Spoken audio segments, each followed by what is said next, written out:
শব্দটা কি? আসসালাতু খায়রুম মিনান নাওম। এতদিন রাখাল নামাজ পড়েছে বারান্দায়, আজকে নামাজ পড়বে সামনে কাতারে। এখন সামনে কাতারে নামাজ পড়বার গেলে মসজিদের মধ্যে ঢোকা লাগবে। আপনারা বলেন তো, মসজিদের মধ্যে ঢোকার নিয়ম আছে না নাই? কোন পায়ে? শুধু ডান পায়ে ঢুকলে হবে না, জবান খুলে একটা দোয়াও পড়া লাগবে। আল্লাহুম্মা আফতাহলি আবওয়াব রহমাতিক। রাখাল ডান পায়ে দোয়াটা পড়ে মসজিদের সামনে কাতারে যাবার চায়। রাখাল মসজিদের সামনে কাতারে যখন যাবার চায়, প্রত্যেকটা সাহাবী নড়ে চড়ে রাখালকে সামনে যাওয়ার রাস্তা করে দেয়। জোরে খান সুবহানাল্লাহ। রাখাল বুকু হাত দেখাই, কে রে বাইরে থেকে কি ভাবলাম, বাইরে থেকে এতদিন কি ভাবলাম ভিতরে দামি দামি, কিন্তু আজকে ভিতরে ঢুকে দেখতেছি আমিও তাই এরাও তাই। এটা ভিতরে না ঢুকলে বোঝা যাবে না। সামিয়ানার বাহির থেকে অনেক কথাই বলতে পারো, খালি ভিতরে ঢুকে দেখো তোর এখন কথা ঠিক কি না। ভিতরে ঢুকে দেখি এসপি সাহেব একটা মুসল্লি ছাড়া কাতার পুরা হচ্ছে না, আর একজন মুসল্লি হলে সামনে কাতার পুরা হবে। এসপি দেখতেছে কেউ নাই, তাকে দেখে মসজিদের দরজা চৌকিদার খাড়া আছে। এসপি ডাকতেছে, আয়। চৌকিদার বলে, না স্যার আপনি এসপি, আমি চৌকিদার। এসপি কয়, পাগলা ওটা বাইরের কথা রে। চৌকিদার ভয়ে যখন আসেই না, এসপি নিজে জায়গা ছাড়ে দৌড়ে যাওয়ার হাত ধরে, তখন ডাকি তুই যাচ্ছি। চৌকিদারকের হাত ধরে নিয়ে এসে নিজের কাছে খাড়া করছে। চৌকিদার ভয়ে 4 আঙ্গুল, পিছনে যাস কেরা, কাতার বুঝিস না, আমার পায়ের গোড়ালির সঙ্গে গোড়ালি মিল কর রে। চৌকিদার বলে, স্যার আমার পায়ের গোড়া ফাটা, আপনার তেল তেলা, যদি মিল করবে যে ঠোকা লাগলে কে পাগলা, তুই চৌকিদার আমি এসছি, তো কে করছে, ওটা বেড়ার কথা, আমরা দুই ভাই। এসপির কাছে চৌকিদার দাঁড়ায়, চোখের পানি বের করে বলে, আল্লাহ ভিতরে এত শান্তি, এইটা বাহির থেকে বোঝা যায় না। এই কারণে আল্লাহ বলেছেন, উদখুলু ফিস-সিলমি কাফা, পুরাপুরি ভাবে ইসলামের ভিতরে আসো, কোনো দ্বন্দ্ব থাকবে না, সবাই ভাই ভাই হয়ে যাবে। জোরে বলেন কথা ঠিক কি না। রাখাল যাইতে একেবারে সামনে কাতারে মেহরাব বরাবর উমরকে দেখতে যেন কোনো অসুবিধা না হয়, একের সামনে কাতারে মেহরাব বরাবর দাঁড়ায়া রাখাল 2 রাকাত সুন্নত নামাজ আদায় করছে। ফজরের আগে 2 রাকাত সুন্নত আছে না নাই? আল্লাহ রাসূল বলেছেন, আসমান জমিন বিক্রি করলে 2 রাকাত সুন্নতের দাম দেওয়া যাবে না, এত সওয়াব ফজরের 2 রাকাত সুন্নতের ভিতরে। জোরে কোন সুবহানাল্লাহ। রাখাল 2 রাকাত সুন্নত নামাজ পড়ে চুপ করে বসে আছে, খালি নিয়ত করতেছে আজকের জীবনের আশা পুরা হবে। রাখাল বসে আছে, ইতিমধ্যে এক সাহাবী মসজিদ ঢুকে দেখে জায়গা নাই। যেই সাহাবী মসজিদের মধ্যে ঢুকে দেখে জায়গা নাই, ওই সাহাবীর নাম হলো ওসমান গনি। জোরে বলেন নাম কি? ওসমান গনি চিন্তা করে, আমার জায়গাতে কে বসে আছে রে? আপনারা বলেন তো, মসজিদের মধ্যে কারো জায়গা নির্দিষ্ট আছে? একজনের আছে, শুধু ইমামের জায়গা ছাড়া অন্য কারো জায়গা নির্দিষ্ট। কিন্তু ওসমান গনি কেন বলতেছে যে আমার জায়গাতে কে রে? এটা বলার পিছনে কারণ হলো আল্লাহ নবী বলেছেন, আমি যখন ইমামতি করব, আমি বরাবর যিনি পিছনে দাঁড়াবে তার নাম হলো আবু বকর যখন ইমামতি করবে, আবু বকর বরাবর পিছনে দাঁড়াবে উমর যখন ইমামতি করবে, উমর বরাবর পিছনে দাঁড়াবে ওসমান যখন ইমামতি করবে, ওসমান বরাবর পিছনে দাঁড়াবে আলী যখন ইমামতি করবে, আলী বরাবর পিছনে। নবী আর কারোর নাম কয় না। সাহাবের বললেন, হুজুর তাহলে হযরত আলী যখন ইমামতি করবে, আলী বরাবর পিছনে কে দাঁড়াবে? রাসূল বললেন, মা ইয়ানতিকু আনিল হাওয়া ইন হুয়া ইল্লা ওয়াহয়ুন ইউহা, আমি রাসূল ততক্ষণ পর্যন্ত বলতে পারি না যতক্ষণ আল্লাহ না বলায়।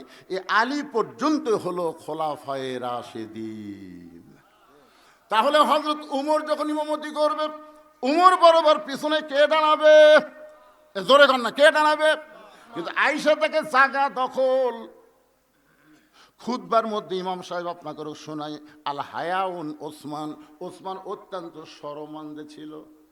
যে ব্যক্তির শরম বেশি তাই কিন্তু আর নরম বেশি। চিন্তা করতে যে বসেই যখন গেছে, দেখি তো তার কাছে কোনো জায়গা আছে কিনা। আইসে দেখে রাখালের পাশে একজন নামাজের জায়গা ফাঁকা আছে।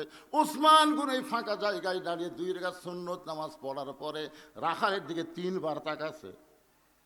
কয়বার?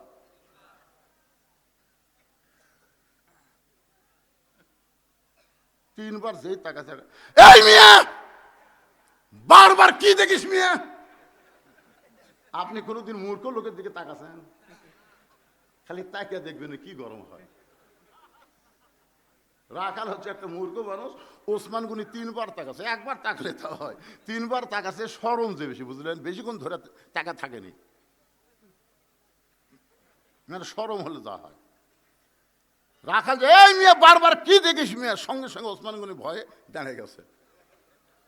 ভাইজান কোনোদিন আপনাকে দেখিনি ভাই, আজকে প্রথম দেখতেছি, এই জন্য তিনবার একটু টাকা দেখছি। বলে আমাকে দেখা লাগবে কেন? আমি বারান্দার নামাজ পড়ি, আজকে ভিতরে দেখার জন্য যাচ্ছে। আমি হলাম রাখাল রে।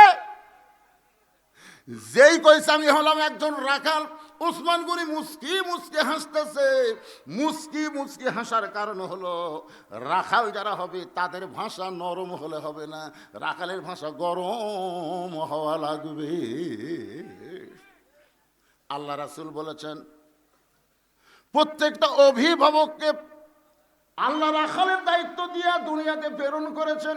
প্রত্যেকটা অভিভাবককে আল্লাহ রাখালের দায়িত্ব দিয়ে দুনিয়াতে প্রেরণ করেছেন। হয়তো আপনি বলতেছেন হুজুর আমার তো গরু নাই ছাগল নাই, আমি কিসের রাখালি করব? আপনি চোখ বন্ধ করে দেখেন, আছে, দেখেন আছে।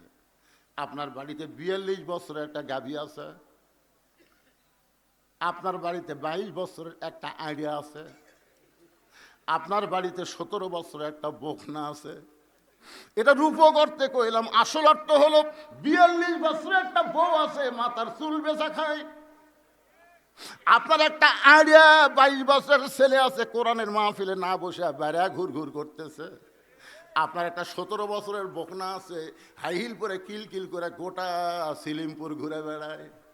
আপনি বলেন তো এই তিনটার উপর আপনার রাখালি করার দায়িত্ব আছে না নাই? এ কথা কেন আছে না নাই? তা আপনার বউ মাথার চুল বেচা খায়। যে মেয়ে মানুষ মারা গেলে 5টা কাপড় দেওয়া লাগে, পুরুষের মতোই 3টা কাপড় মেয়েদেরকে দেওয়া লাগবে, আর 2টা কাপড় বেশি দেওয়া লাগে। একটা হলো মাথা বান, একটা হলো সিনা বান। আমার মা বোনদের জন্য বলতেছি, মা মরার পরে 5টা কাপড় দিয়ে যখন আপনাকে খাটনিতে রাখা হবে তখন আপনার লাশটাও পর্যন্ত দেখা চলবে না, একটা চাদর দিয়ে খাটনি ঢাকা লাগবে। জোরে কোন কথা ঠিক কিনা? সবাই বলবে মেয়েদের মরার লাশ দেখা জায়েজ নাই। মেয়েদের মরা লাশ দেখা যদি জায়েজ না থাকে তাহলে জেতা দেখা জায়েজ আছে।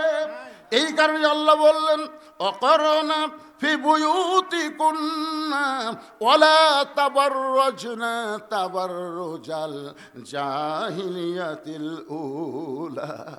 এশার নামাজের পরে হযরত আলী, এশার নামাজের পরে হযরত আলী ঘরের মধ্যে ঢুকে দেখে ফাতেমার চোখের উপর বসে কাঁদতেছে। এই চোখের পানি গাল বেবে থুতুনি পর্যন্ত চলে আইছে। হযরত আলী আস্তে করে ফাতেমার মুখের তলে হাতটা ঢুকাই দিল। এই থুতুনের তলে হাতটা ঢুকাই দিল, চোখের পানি টপ টপ করে হযরত আলীর হাতের মধ্যে পড়তেছে। হযরত আলী চোখের পানিগুলো হাতের মধ্যে নিয়ে মাটি পড়তে না দিয়া ওই পানিটা নিজের চেহারার মধ্যে মালিশ করে বললেন, ফাতেমা রে, দুনিয়াতে কত ধনী ধনী যুবক তোমাকে বিয়ে করতে চাইছিল, কিন্তু তোমার বাবা ওই ধনীদের সঙ্গে বিয়ে না দিয়া আমার মতন গরিবের সঙ্গে তোমার বিয়ে দিল। আমি জীবনে তোমাকে শান্তি দিবার পারলাম না। কি কেমন করে কান্দো ফাতেমা? তোমার কান্দার কারণ কি? ফাতেমা বলে, স্বামী গো, এই কান্না কোনো দুঃখের কান্না নয়, এই কান্না হলো আমার আনন্দের কান্না। আলী চমকে গিয়া বলে, ফাতেমা কি আনন্দে তুমি কাঁদতেছো? বলে, আল্লাহ তাআলা আমার দোয়া কবুল করেছে। আলী বলে, পাগলি রে, দোয়া কবুল করলে কেউ কি কান্দে নাকি? ফাতেমা বলে, স্বামী গো, কি দোয়া আল্লাহ কবুল করেছে আপনি কি শুনবেন না? আলী বলে, ফাতেমা কি দোয়া আল্লাহ তোমার কবুল করেছে? ফাতেমা বলতেছে, আল্লাহ পর্দার মধ্যে আমার মৃত্যুর দোয়া কবুল করেছে। আলী বলতেছেন, ফাতেমা যে সারা জীবন পর্দা করলো তার মৃত্যু তো পর্দার মধ্যে হবে, তাহলে কান্দার কারণ কি? ফাতেমা এবারে দাঁড়িয়ে গিয়ে স্বামীকে বুকের মধ্যে নিয়ে গালে একটা চুম্বন দিয়ে বলে, স্বামী গো, সেই মৃত্যুর দোয়া আল্লাহ কবুল করেছে। মৃত্যুটা কবে হবে এই এইটাকে আপনি শুনবেন না? আলী বলে, পাগলি রে, মৃত্যুর কথা দুনিয়ার কোনো মানুষ বলতে পারে না, মৃত্যুর কথা দুনিয়ার কোনো মানুষ বলতে পারে না। ফাতেমার স্বামীর বুকের মধ্যে মাথা ঢুকায় বলে, স্বামী গো, কিছুক্ষণ আগে আল্লাহ পাক আমাকে জানাইছে আজকে রাতের বেলায় আমার মৃত্যু হবে। ওকে স্বামী, 6 মাস আগে আমার বাবা দুনিয়া থেকে বিদায় নিয়েছে। আমার হাসান হোসেন সকালবেলা বাড়ি থেকে বের হয়ে যায়, সারাদিন নানা নানা বলে কান্দে। বিকালবেলা যখন এসে বলে, মা আজকে আমরা 2 ভাই কান্দে কান্দে নানারে খুঁজে পাইলাম না। আমি বলি, বাবা আগামীকাল খুঁজো, আগামীকাল বাবা। এভাবে 6টা মাস হলে আমার 2টা সন্তান নানারে খুঁজতেছে। আমি এখন পর্যন্ত বলতে পারিনি তোমাদের নানা দুনিয়া থেকে বিদায় নিয়েছে। আজকে যদি রাত্রেবেলা আমি চলে যাই, আমার হাসান হোসেনের কি হবে? এই চিন্তায় চোখ দিয়ে আমার দর দর করে পানি পড়তেছে। ওগো স্বামী, নানা চলে গেছে, মা চলে যাবে, আপনি ওয়াদা দেন আমার 2টা বাচ্চারে আপনি কষ্ট দিবেন না। আমার হাসান নবী কল আল্লাহ নবীর মতো, ওর জন্য কোনো টেনশন আমার হয় না। কিন্তু আমার হোসাইন এত জেদি গো, এই হোসাইনকে আপনি কষ্ট দিবেন না। আপনি নানার মতন মায়ের মতন কে আদর করতে পারবেন না। এই কথা শোনার সঙ্গে সঙ্গে হযরত আলী ঘরের মধ্যে পড়ে যায়। ঘরের মধ্যে যখন পড়ে যায়, ফাতেমা আস্তে করে চোখের পানি মুছে স্বামীর মাথাটা উরাতের মধ্যে নিয়ে কপালে একটা চুম্বন দিয়ে বলে, স্বামী গো, এমন করে আপনি কেন পড়ে গেলেন? আপনি কি জানেন